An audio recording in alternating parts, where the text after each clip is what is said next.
ክቡራን ተመልካቾቻችን የፋና ሚዲያ ኮርፖሬሽን የሰባተኛው ሀገር አቀፍ አጠቃላይ ምርጫ የክርክር መድረክ የዚህ ሳምንት የመከራከሪያ ርዕሰ ጉዳያችን የሚሆነው የውጭ ጉዳይና ብሔራዊ ደህንነት ነው።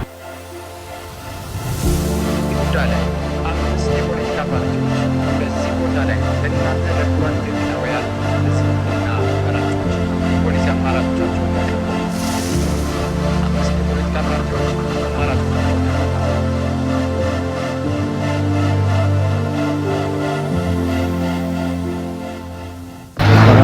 ሰላም ነው።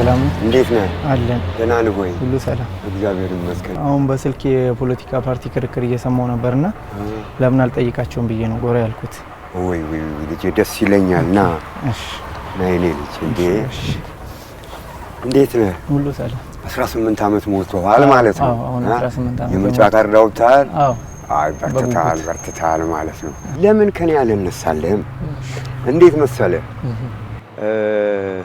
እኔም እንዳንተ ወጣት በነበርኩበት ሰዓት የምርጫ ጉጉት ነበረኝ። እድሜ ደረሰና ወደ ዘመቻ ሄድኩ።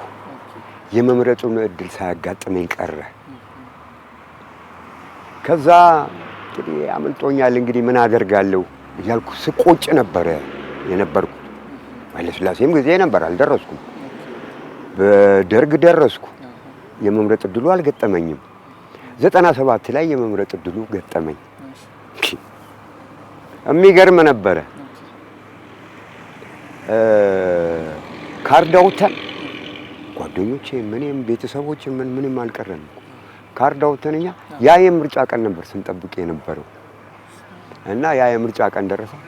ከሌሊቱ 9 ሰዓት ተነስተን ወረፋ ያዝ ነው።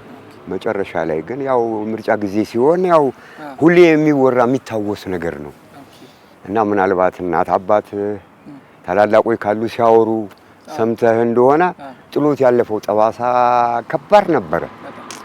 ሰዎች ሞተዋል፣ ታስረዋል።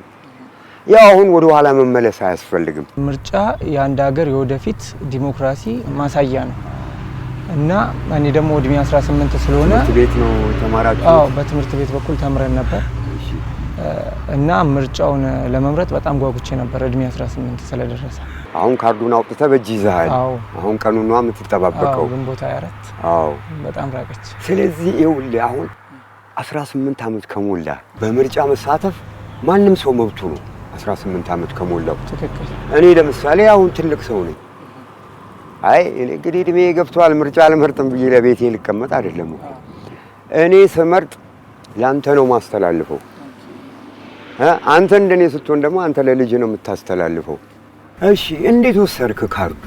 ካርዱን የወሰነው ከጓደኞቼ ጋር ሰብሰብ ብለን ተመካክረን ሄደን ካርዱን በጉጉት ነው የወሰነው እና ግንቦት 24ን እየተጠባበቅናት ነው ማለት ነው። አዎ ይኸው ላየህ ትልቁ ጥቅም በሀገር ሰርተ ኮርተ ትኖራለህ።